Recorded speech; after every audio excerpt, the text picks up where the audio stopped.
I want to ask some cosmological questions, if I may. In the Edgar Cayce readings, he mentioned Arcturus.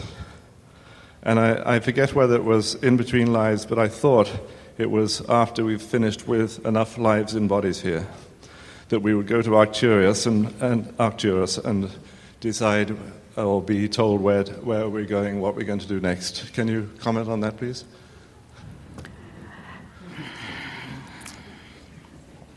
Not really.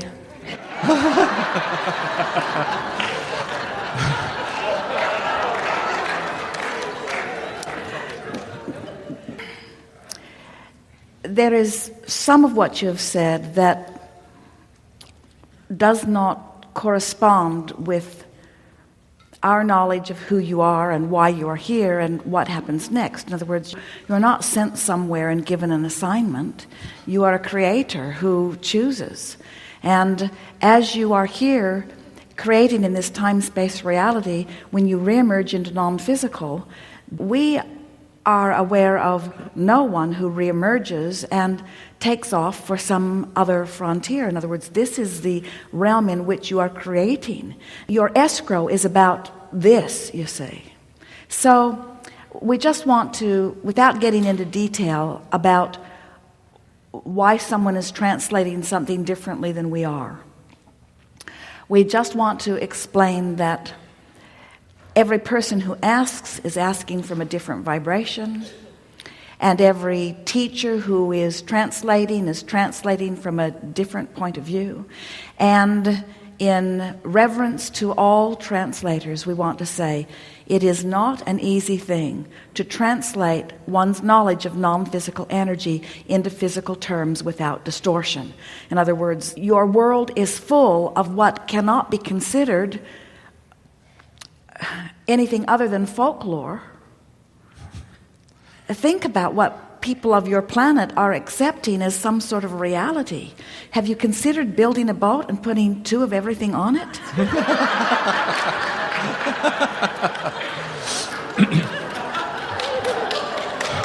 Well,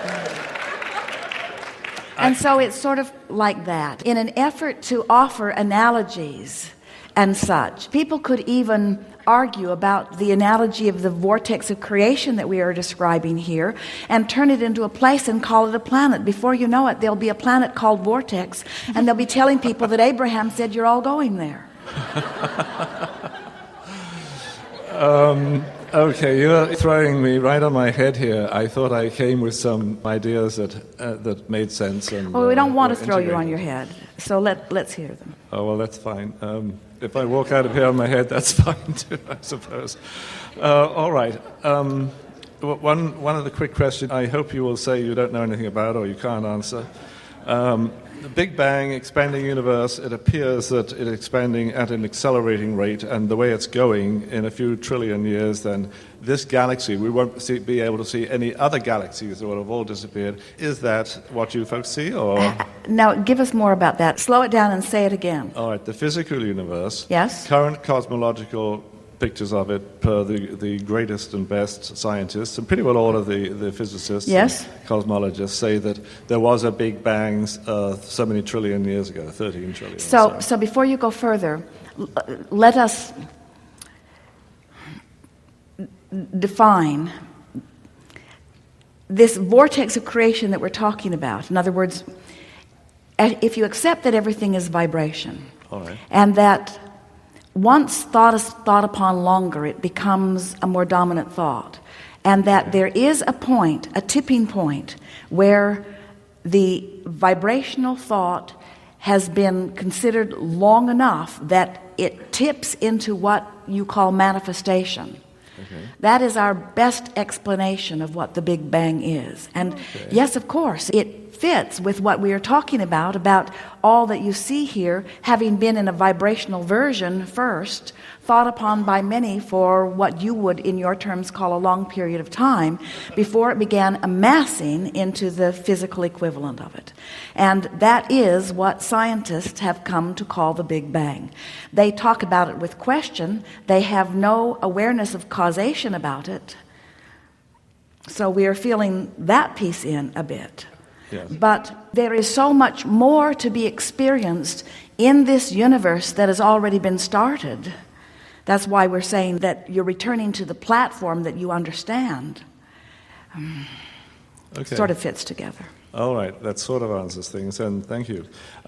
Last question then. I think I've detected what I might call a subtle but tuned-in sense of humor in Abraham's answers. We find you all hilarious, yes. Is this something that you learned and cultivated, or is it something that is Esther's and which learned to integrate with these sessions? Well, Esther is full of fun, and that's one of the reasons that we are vibrationally compatible. But beyond that, you will discover and have discovered that there is a true humor in the timing of the unfolding of things.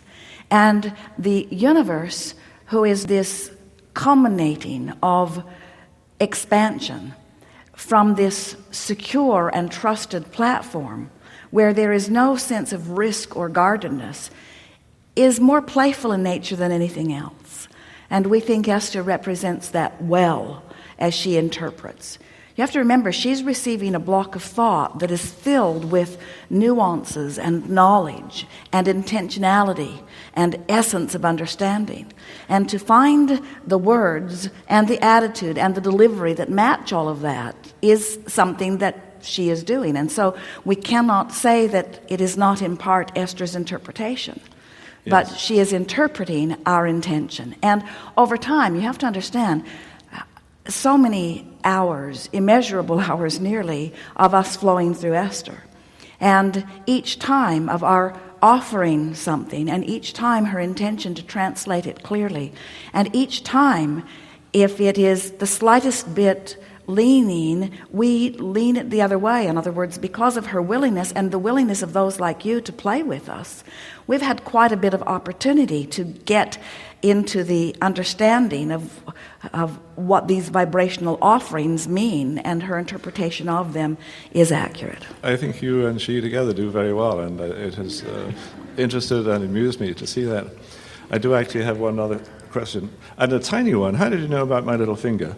But I won't force you to answer that one. The big question, Abraham, how many of you are there? You seem to be I guess you refer to yourselves as the dead guys. Now you see, it's exactly that kind of thing that evokes folklore.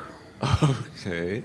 Because you want us to quantify in terms that you understand something that is non-physical.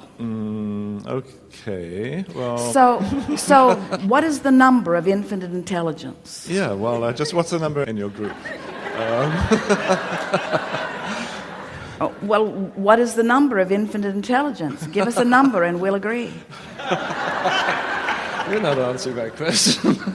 Is it more than that? In the beginning, we said to Esther, because Esther really wanted to know that too, because she could feel that sometimes there would be someone with very powerful question, and she could feel what felt like a huge cadre of energy lined up and answering. She could just feel it. And other times, a more frivolous question would bring what felt like a more frivolous and much smaller group. And she could feel that the question itself was evoking different depths and breadths of whatever this Abraham stuff was. And so she, one day, in a very determined fashion, wanted to know how many of you are there.